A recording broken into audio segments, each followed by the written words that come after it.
इस सवाल को यदि आप अच्छे से लिख दें, आपको जो यहां नंबर मिलेगा ना वो मिल नहीं सकता कहीं। 80% ही आप सही लिख पाए और इसको आपने 100% लिख लिया तो 80% भारी पड़ जाएगा आपके इस 100% पे। गुड मॉर्निंग एवरीवन, हम लोग आज बात करने वाले हैं एस्से पर। जो बीपीएससी के कोर स्टूडेंट हैं, जो बीपीएससी के अलावा किसी एग्जाम की तैयारी नहीं करते हैं, उनके लिए तो बड़ा मुश्किल है। लेकिन जो यूपीपीएससी, यूपीएससी इन सब एग्जाम की तैयारी करते हैं उनके लिए हलवा है। उनके लिए एक सेक्शन मुश्किल कर दिया गया है, जो बिहार से रिलेटेड मुहावरा है, वो वाला सेक्शन मुश्किल है। तो पहले दिक्कत को पहले देखते हैं, समस्या क्या है इसके अंदर। समस्या पहली ये है कि हम एस्से के अंदर हमें लिखना क्या है और एस्से की रिक्वायरमेंट क्या है, उस पे पूरी तरह से ध्यान नहीं दिया है। कि बहुत को तो ये भी नहीं पता है कि एस्से को कितने शब्दों में लिखना है।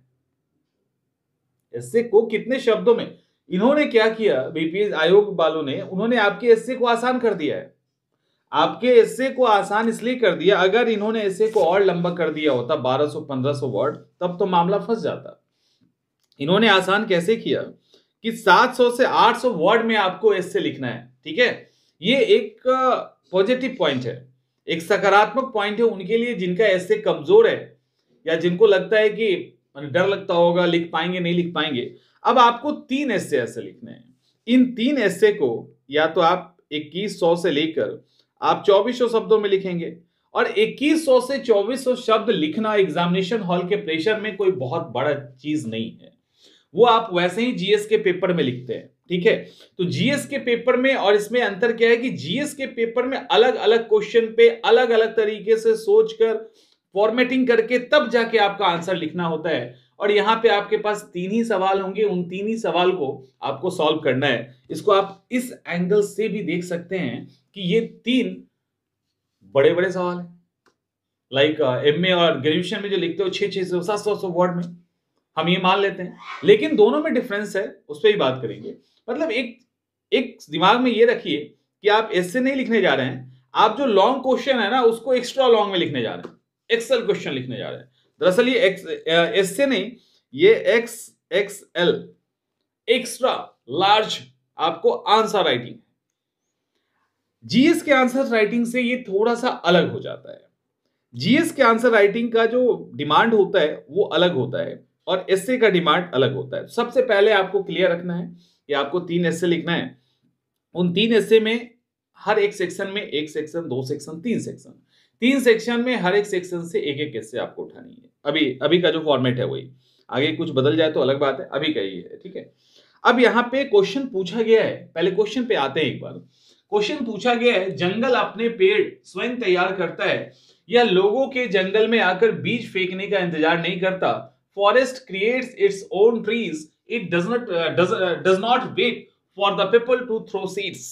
यानी इंतजार नहीं करते कि कोई आएगा बीज फेंकेगा तब पेड़ बढ़ेगा, कोई आएगा खाना खिलाएगा तब हम खाएंगे, कोई आएगा पढ़ाएगा तब हम पढ़ेंगे, कोई आएगा नौकरी देगा तो नौकरी करेंगे, कोई आएगा उठाएगा तब जगेंगे, अलार्म बजेगा तभी हम जगेंगे। समझ में आ रहा है? ऐसे कई सारे एस्पेक्ट खुलेंगे ना, कई सारे एस्पेक्ट खुलेंगे इस सवाल पे, एक दो एकदम छोड़े ही नहीं है। इसको आप कहीं भी उठा के पूरे लाइफ को ही आप इसके अंदर दिखाएंगे। खैर उस पर बात हम नहीं कर रहे। तो अब इसको क्या लिखना है? 700 से 800 शब्दों में।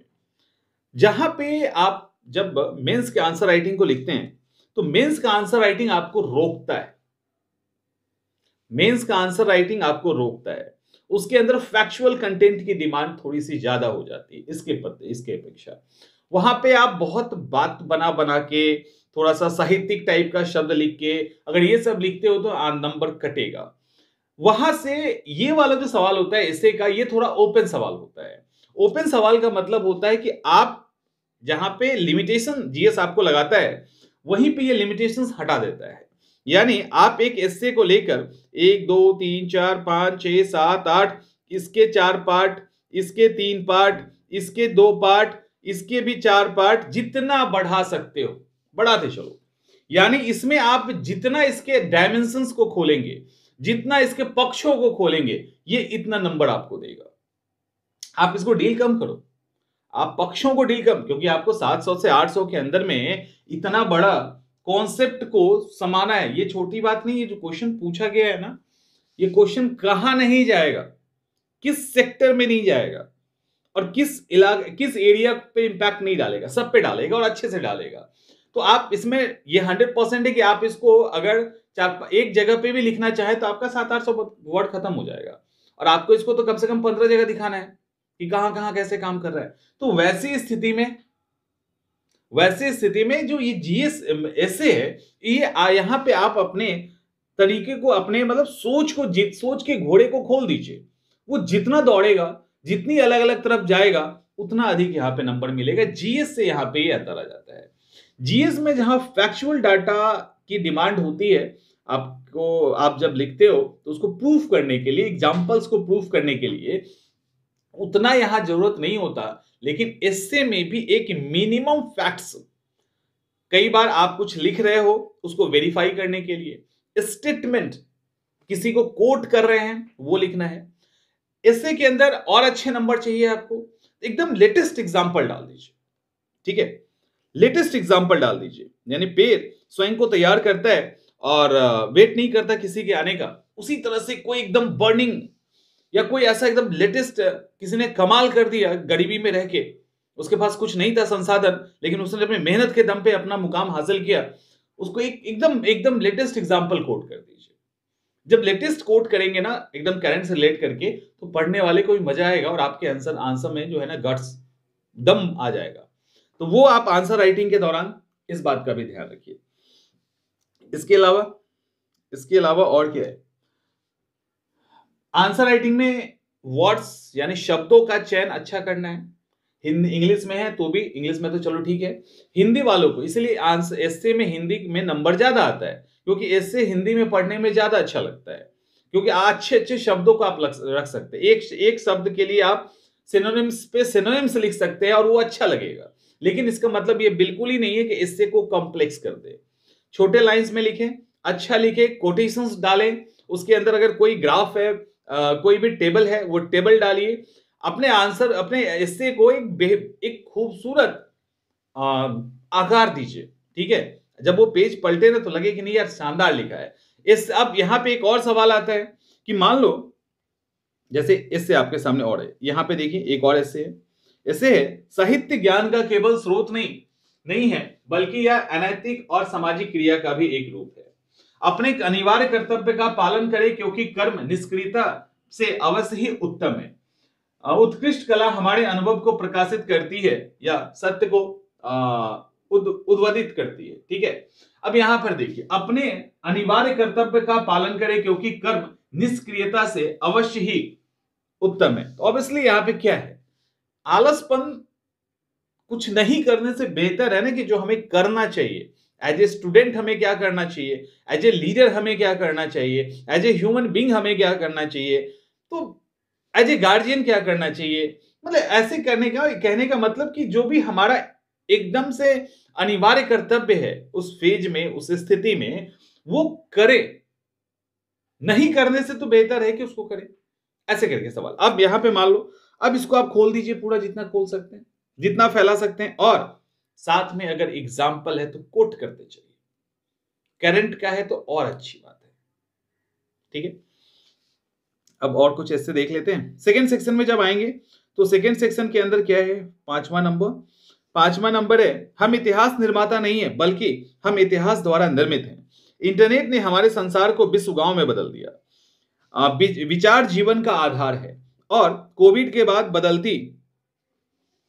बाद बदलाव मांगती शिक्षा इस पे है। अब ये बड़ा आसान सा टॉपिक है। इतिहास निर्माता नहीं, बल्कि हम इतिहास द्वारा निर्मित हैं।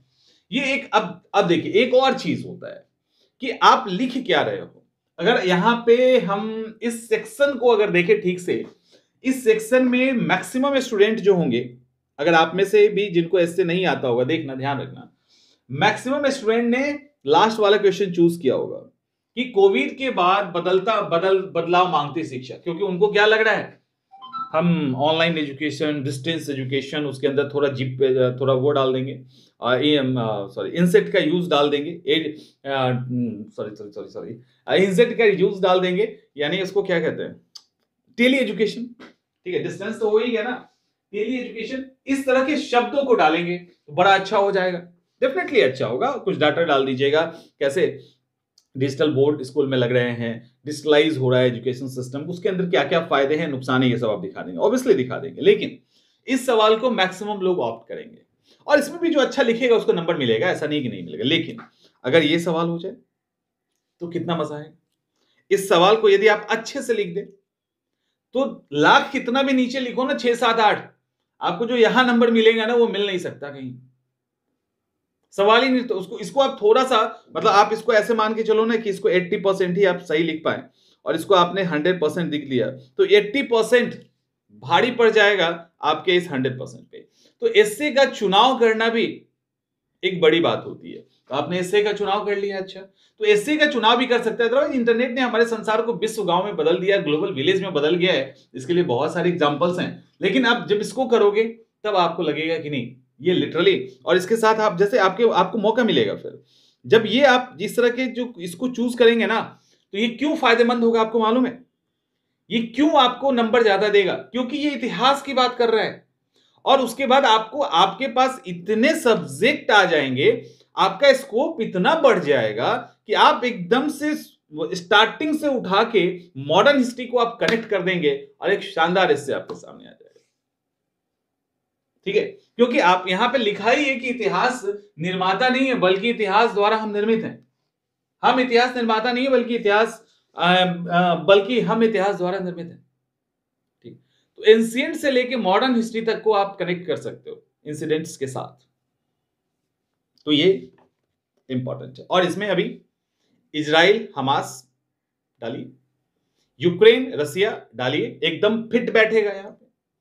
इजराइल हमास तो 100% फिट बैठ रहा है, और यूक्रेन रसिया भी फिट बैठेगा, इंडिया पाकिस्तान फिट बैठेगा। सिनेरियो डिस्कस नहीं कर रहे, मतलब समझ रहे हो इसको आप कैसे लेके जा सकते हैं। तो ये भी ध्यान रखना है कि आप किसको क्या चुन रहे हैं। इसके बाद बिहार स्पेशल। बिहार स्पेशल में क्या है कि देखिए, बिहार स्पेशल में आपको एक सवाल ऐसा होगा, हमेशा हर बार होगा, जिसको हिंदी में अगर इससे आप लिखना जानते हैं तो भी आप लिख लेंगे, एक हमेशा होगा, इस बार भी होगा। बाकी आपको कंफ्यूज कर सकता है, वो एक सवाल कंफ्यूज नहीं करेगा। और इसको हमने हिंदी में करवाया था, पहली क्लासें जो हमारी हुई थी एसए की ना, उसमें हमने इसी को करवाया था। पहली क्लास ही यही थी, धर्म के बिना विज्ञान नांगर छे और विज्ञान के बिना धर्म आनर छे, यानी धर्म के बिना विज्ञान अंधा है, लंगड़ा है, और विज्ञान के बिना धर्म अंधा है, यही सवाल था। इसको हिंदी में करवा दिया गया था। खैर चलिए, तो अब ये क्या है, धर्म के बिना विज्ञान नांगर है और विज्ञान के बिना धर्म अंधा है, क्योंकि धर्म के अंदर अंधविश्वास आ जाता है, कई सारी चीजें आती है जिसको विज्ञान ही ठीक कर सकता है, विज्ञान उसको प्रूफ करता है कई बार। और धर्म के बिना विज्ञान नांगर है, कई बार रॉ मटेरियल वहीं से मिल रहा है ना, कच्चा प्रोडक्ट, कच्चा माल वहीं मिल रहा है जिससे वो आगे बढ़ रहे हैं, समझ में आ रहा है। तो कई सारी चीजें हैं जिसको यहाँ पे हम अलग अलग पक्षों में दिखा सकते हैं। अब दूसरा क्या है, अब देखिए, अब देखो दिक्कत क्या होगी। दूसरा है, अगला खेती आगे आगे, पिछला खेती भागे भागे, पानी में मछलियां, नौ नौ कुटिया बखड़ा, और क्या है, मूस मोटाई है लोढ़ा, हुई है ना हाथी ना घोड़ा हुई है, ऐसे करके बहुत सारा जो भोजपुरी। अच्छा, ये एक और बात है, ये कहावत आपको कभी, सेमी कहावत आपको कभी भोजपुरी भाषा में मिल जाएगा, और सेमी कहावत कभी आपको मैथिली में मिल जाएगा। दोनों का सेंस वही है, बस बोलने का तरीका, लैंग्वेज अलग हो जाता है। तो यहाँ पे आपको घबराने की जरूरत नहीं कि कितना हम पढ़ के जाएं, क्योंकि ऐसे ऐसे 100-200 हैं, कम से कम 200 ऐसे हैं जो काफी फेमस हैं। तो एक बार देख के उसका अर्थ जान के छोड़ दो। यहाँ पे आप जब ऐसे लिखना सीख गए ना, तो ये आपको इसलिए परेशान नहीं करेगा कि इसके अंदर लिखे क्या, नहीं, ये आपको इसलिए परेशान करेगा कि आपको अर्थ समझ नहीं आएगा। तो बेहतर है कि इसका अर्थ समझ लीजिए, बात खत्म हो गई। ठीक है, सिर्फ आपको अर्थ समझ लेना है, दैट्स इट, और यहां कहानी खत्म। तो अर्थ समझने के लिए 100-200 के आसपास है लिस्ट, उसको एक बार देख लीजिए और बस हो गया। तो इस तरह से एस्से पे आप काम कीजिए, अभी समय है और पूरा का पूरा आपका एक पेपर है इससे। तो इससे पूरा का पूरा जीएस में आप एक-एक पेपर पे ध्यान देते हो ना, ये तो पूरा का पूरा पेपर है और जीएस से 25% ही आपको यहाँ पे कम समय देना है और जीएस से अच्छा स्कोर आप इस पेपर में लेके आ सकते हैं। तो इस पेपर की गंभीरता को भी समझिए और इम्पोर्टेंस को भी समझिए और लग जाइए इम्प्रूव करने में। उम्मीद करते हैं कि वीडियो काम आया होगा और एक और लास्ट में कि एस्से का सिलेक्शन भी आप ध्यान रखिएगा, अच्छा होना चाहिए। चलो मिलते हैं अगले क्लास में।